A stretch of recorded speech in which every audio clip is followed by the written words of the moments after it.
చిన్న ఏజ్లోనే భారతీయ సైన్యంలో చేరాలని ఎవరికి ఉండదు, ప్రతి ఒక్కరికి ఉంటుంది.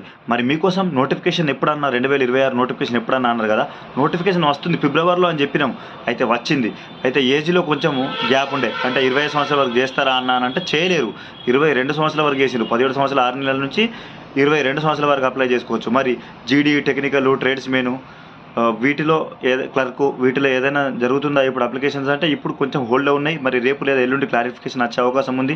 కానీ nursing assistant 12th class complete చేసి 50% మార్క్స్ తోటి బైపీసీ చేసి ఉన్నారో వాళ్ళు నర్సింగ్ అసిస్టెంట్కి అప్లై చేస్తూ, ఇంకొక మాట ఏంటంటే వీళ్ళు 4 సంవత్సరాల కోసం కాదు 17 సంవత్సరాలు చేయొచ్చు. నార్మల్గా రెగ్యులర్ సిపాయిలు ఎలా భర్తీ అవుతుందో అలాగే వీళ్ళు కూడా అవుతున్నారు.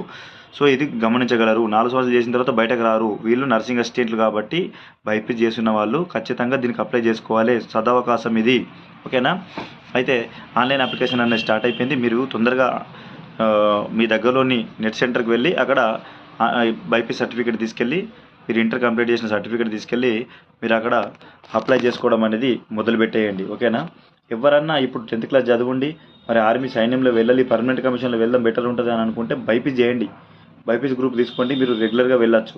ఎంపీసీ తీసుకున్నా లేదా సిఈసీ తీసుకున్నా, హెచ్సీ తీసుకున్నా వీటిలో మీరు ఓన్లీ జేడీకి వెళ్ళొచ్చు, ట్రేడ్స్మెన్కి వెళ్ళొచ్చు, టెక్నికల్కి వెళ్ళొచ్చు, క్లర్క్కి వెళ్ళొచ్చు. కానీ నర్సింగ్ అసిస్టెంట్కి వెళ్ళలేరు. మీరు నర్సింగ్ అసిస్టెంట్కి వెళ్ళాలి అని అంటే మీరు బైపీసీ తప్పకుండా చేయాలి. లేదా ఎవరన్నా చేసి ఉండి కొంచెం ఏజ్ ఉంది నేను పర్మనెంట్గా వెళ్ళాలి అని అనుకుంటే మీరు ఓపెన్ ఇంటర్లో బైపీసీ చేయండి. తర్వాత మీరు నర్సింగ్ అసిస్టెంట్కి వెళ్ళొచ్చు. మీకు ఇంకా ఎలాంటి డౌట్స్ ఉన్నా కూడా మీరు నన్ను అడగచ్చు, ఓకేనా? Thank you. జై హింద్.